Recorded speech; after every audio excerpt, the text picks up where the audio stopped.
Hello friends, আমি Srija and welcome to my channel. আশা করছি সবাই খুব ভালো আছো। সকলকে জানাই হ্যাপি নিউ ইয়ার। যারা আমার চ্যানেলের নিয়মিত দর্শক তারা নিশ্চয়ই জানো যে বেশ কিছুদিন আগে আমি গিয়েছিলাম মায়াপুর নবদ্বীপ ঘুরতে। প্রথম দিন মায়াপুরে গিয়ে সেই দিনটা ছিলাম, পরের দিন মায়াপুর ঘুরে তারপর সেখান থেকে গিয়েছিলাম নবদ্বীপ।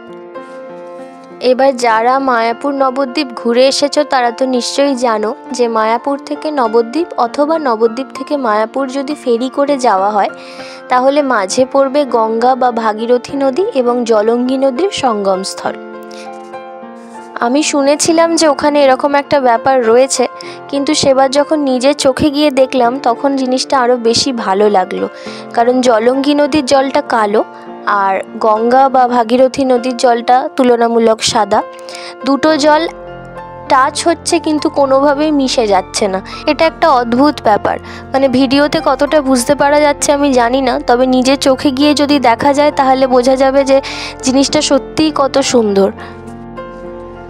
যারা গেছো তারা তো জানোই, কিন্তু যারা যাওনি তারা যদি পরবর্তীকালে যাও তাহলে জিনিসটা লক্ষ্য করো, আশা করছি ভালো লাগবে।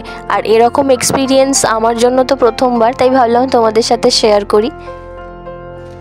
আর হ্যাঁ, যদি মায়াপুর নবদ্বীপের ভিডিওগুলো ডিটেল দেখতে চাও তাহলে লিংক ডেসক্রিপশন বক্সে রয়েছে, চাইলে দেখে নিতে পারো। আর আমি আই বাটনেও দিয়ে রেখেছি। ব্যাস, আজকের ভিডিওটা এই পর্যন্তই। ভিডিওটা কেমন লাগলো জানিও, ভালো লাগলে লাইক করো, শেয়ার করো, চ্যানেলে নতুন হলে চ্যানেলটা সাবস্ক্রাইব করতে ভুলো না। দেখা হবে নেক্সট ভিডিওতে, ততক্ষণ সবাই খুব ভালো থেকো। আজকের মতো বাই।